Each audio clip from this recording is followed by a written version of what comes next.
Today we'll have news on Nate Diaz and his possible advice to Michael Chandler on how to beat Conor McGregor, setting up the second fight between Tommy Fury and Jake Paul, and other interesting MMA news. So let's get to it. Tommy Fury and Jake Paul locked horns at the end of the previous month after 2 long years of trash talk between the two.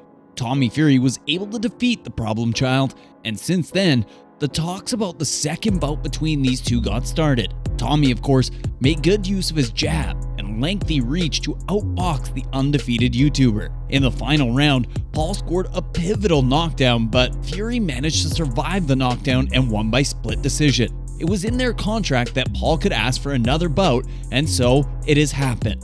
It has been reported by Mike Coppinger of ESPN Ringside that Paul and Fury are eyeing a rematch in July.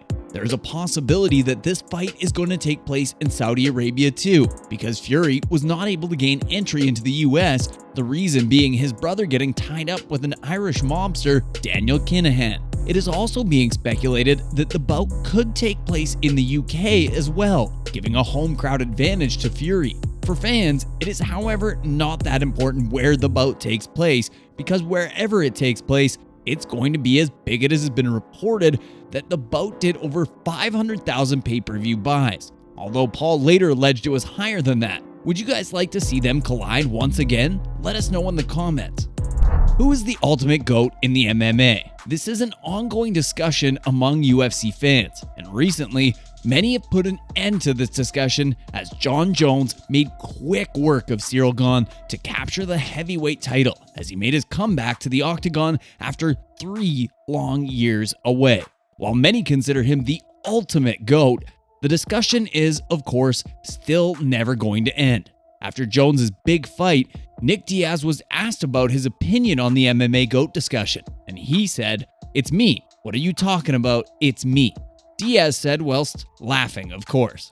Diaz wasn't entirely serious, but he did acknowledge the greatness of Jon Jones, and he also went on to reveal that he too was once almost made to fight Jones. There used to be a time when Nate Diaz himself was a hot guy in MMA, and the fans always poured in big numbers to watch him fight. But he's only fought thrice in the last decade. The wait, however, seems to be over as he himself has revealed that he's ready for the return to the cage and is hoping to book a fight sooner rather than later. He said, "I'm asking to fight as soon as possible," Diaz said. "Yeah, something like that. That's fine. I always want to fight the best." He fought for the first time in 6 years at UFC 266 in September, but it did not go his way after having lost his last 3 fights. Will he be able to make a good comeback? Has Jones proved himself as a good heavyweight at UFC? Yes, he made quick work of Ciryl Gane, but do people consider him a good heavyweight? Well, some might say yes to this, but others still think that if the UFC somehow can manage to pull off a fight between the former UFC heavyweight champion Francis Ngannou and Jon Jones, then it will be a true test for Jones. Will Jon Jones be willing to defend his title against Ngannou if this dream fight is to take place?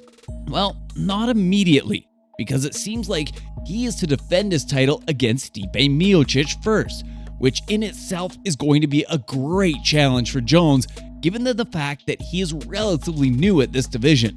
However, if he is able to take down Stipe Miocic, that means he needs a better challenger. Who is better than the former heavyweight champion of the UFC? After Jones defeated Ciryl Gane, Francis Ngannou went on Twitter and wrote a snarky tweet for Jones, indicating that he was not really impressed by him. Will Jones get a chance to impress Ngannou by taking Ngannou down? Let's wait and find out. Having defeated a former interim champion in Gane for his heavyweight debut, it now appears that Jon Jones is going to fight former 2-time heavyweight champion and one of the all-time UFC greats in Stipe Miocic for his first title defense. Who is the one fighter that knows Jon Jones the best? Well, the first name that comes to mind is Daniel Cormier. Their rivalry has been one of the very best at the UFC. And while their fights were great, Jones was the one who came out victorious in both fights against Cormier. It has recently been speculated that Stipe Miocic might be training with Daniel Cormier to prepare for Jones, and Miocic himself has shed some light on that. During an interview with TMZ Sports, the 40-year-old was asked if he had any plans to train with his former opponent, Cormier, to prepare for the new heavyweight champion. Miocic replied, No. I mean, maybe not. I don't know. Right now, just gonna keep getting better and grinding away. And make myself the best I can be. He's not clear on whether he's going to train with the man who back in 2018 made his way to the heavyweight division of the UFC and stopped Miocic in the first round to claim his second UFC title. But Cormier retired back in 2020 when he suffered 2 straight losses to the Cleveland native to close out their trilogy. Miocic himself was knocked out by Ngannou in his most recent fight. Will he be able to make a strong comeback? Garry made his 4th appearance at UFC 285 last week, and he was impressive, as he has ever been. And at T-Mobile Arena, the emerging fighter from Ireland extended his unbeaten professional record to 11-0 when he defeated Keenan Song, earning a 3rd-round TKO win. Just like many other Irish fighters, he too looks up to Conor McGregor, and he has revealed that a pre-fight meeting with his hero proved to be an extra boost ahead of Garry's latest UFC triumph. During a recent appearance with Ariel Helwani, he revealed the motivational words given to him by McGregor before the fight that motivated him even further. Garry said, "Obviously, coming out here, I knew that he was filming tough. I said to myself, I don't care how, I'm going to cross paths with him at one point in time. At the weigh-ins, I was just about to do an interview, and the guys from BT Sports were like, Ian, Conor's here.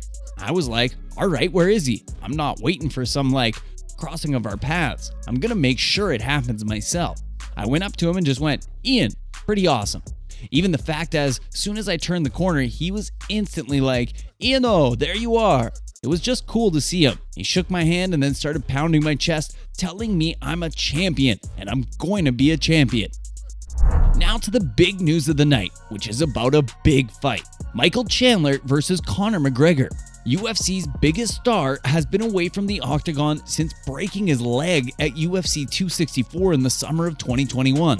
And finally, he will make a comeback later this year when he fights Michael Chandler in the finale of TUF. In order to prepare for perhaps the biggest fight of his life, Michael Chandler is going to be studying real hard. He's going to have to study the Irishman closely, and he could also seek advice from the men who have taken down Conor McGregor. One of those men is Nate Diaz. Chandler even interacted with Diaz while in attendance at UFC 285 this past weekend. Soon after the meeting, Chandler talked about the meeting where he indicated that he might have gotten some advice from Nate Diaz about his McGregor fight. When asked about it, Chandler laughed and just said, maybe. Diaz handed the Irishman his first UFC defeat back in 2016, securing a submission victory in the main event of UFC 196. It is to be noted that Chandler and McGregor are going toe-to-toe as coaches of the 31st season of The Ultimate Fighter, filming for which is already currently going on. That's all we have for today. Who do you think's going to win between Stipe Miocic and Jon Jones? Let us know in the comments down below, along with all the other questions we asked you today. Thanks for watching, and we'll see you next time.